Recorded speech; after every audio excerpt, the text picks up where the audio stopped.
नमस्कार विद्यार्थियों, मैं हेमंत स्वामी हिंदी की ऑनलाइन कक्षा में फिर आपके समक्ष उपस्थित हूँ।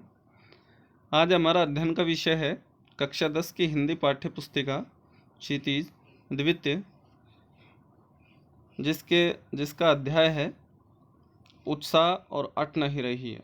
ये दो कविताएं प्रस्तुत हैं जिसके कवि हैं सूर्यकांत त्रिपाठी निराला जी। तो हमने इन दोनों कविताओं का व्याख्या के रूप में अध्ययन पूर्व के वीडियो में कर चुके हैं। अब इसके प्रश्नोत्तर हल करते हैं।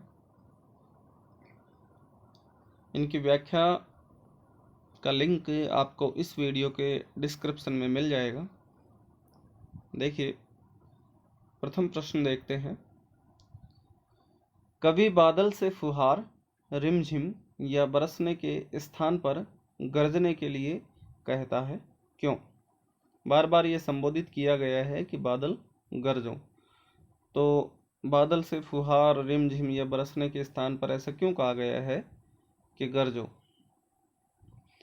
तो इसका जवाब है कि कवि ने बादल से फुहार रिमझिम या बरसने के लिए नहीं कहा बल्कि गरजने के लिए कहा है, क्योंकि कवि बादलों को क्रांति का सूत्रधार मानता है। तो बताया था कि इनकी दूसरी कविता और है बादल राग, जो कक्षा 12 अनिवार्य हिंदी के पाठ्यक्रम में सम्मिलित है। उसमें भी बादल को एक क्रांति का सूत्रधार माना है और यहाँ भी गरजना विद्रोह का प्रतीक होता है। कवि बादलों से पौरुष दिखाने की कामना करता है। कवि ने बादल के गरजने के माध्यम से कविता में नूतन विद्रोह का आह्वान किया है। इसलिए कवि ने फुहार रिमझिम या बरसने के लिए नहीं कहा बल्कि बादल को गरजने के लिए कहा है। अगला प्रश्न है, कविता का शीर्षक उत्साह क्यों रखा गया है? तो यहाँ दो कविताएं हैं, उत्साह और अट नहीं रही है। तो उत्साह नामक कविता के बारे में पूछा गया है कि उस कविता का शीर्षक उत्साह क्यों रखा गया है। इसका जवाब है कि कवि क्रांति लाने के लिए लोगों को उत्साहित करना चाहते हैं। बादलों में भीषण गति होती है, उसी से वह संसार के ताप हरता है। कवि ऐसी ही गति, ऐसी ही भावना और शक्ति चाहता है कि जैसी गति, भावना और शक्ति बादलों में होती है, कवि ये चाहता है कि प्रत्येक मनुष्य में ऐसी ही गति, भावना और शक्ति का संचार हो। बादल की गर्जना लोगों के मन में उत्साह भर देता है, इसलिए कविता का शीर्षक उत्साह रखा गया है। अगला प्रश्न है, कविता में बादल किन किन अर्थों की ओर संकेत करता है? तो उत्साह कविता में बादल निम्नलिखित अर्थों की ओर संकेत करता है। प्रथम है जल बरसाने वाली शक्ति बादल। द्वितीय, बादल पीड़ित प्यासे जन की आकांक्षा को पूरा करने वाला है। तृतीय, बादल कवि में उत्साह और संघर्ष भर कविता में नया जीवन लाने में सक्रिय है। तो इस प्रकार से बादल के विभिन्न अर्थों की ओर संकेत किया गया है।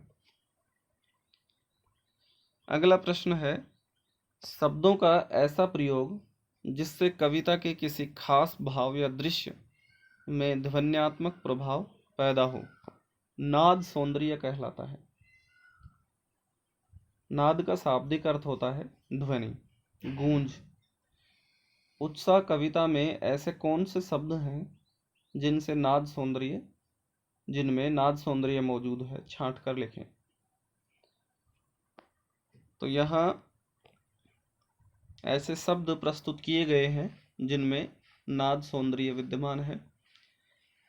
घेर घेर घोर गगन धाराधर ओ। दूसरा है ललित ललित काले घुंघराले बाल कल्पना कैसे पले। तीसरा है विद्युत छवि उर में कविता की इन पंक्तियों में नाद सौंदर्य विद्यमान है, मौजूद है। अगला प्रश्न है, जैसे बादल उमड़ घुमड़ कर बारिश करते हैं, वैसे ही कवि के अंतर्मन में भी भावों के बादल उमड़ घुमड़ कर कविता के रूप में अभिव्यक्त होते हैं। ऐसे ही किसी प्राकृतिक सौंदर्य को देखकर अपने उमड़ते भावों को कविता में उतारिए। तो आप अपने विवेक के अनुसार भी कविता लिख सकते हैं।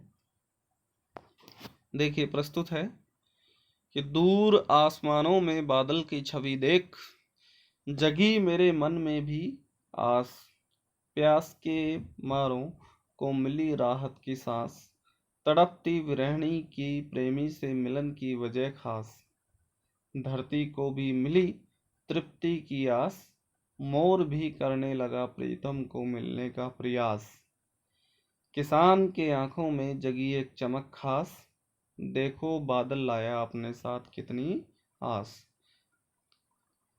तो ये कविता थी। वैसे आप प्रकृति से संबंधित जो बादल से जुड़े हुए हैं वो कविता यहाँ लिख सकते हैं, या अपने भावों के अनुसार आप स्वयं भी इसकी रचना करके लिख सकते हैं। तो इस प्रकार से इस अध्याय के सभी प्रश्नोत्तर पूर्ण होते हैं। धन्यवाद।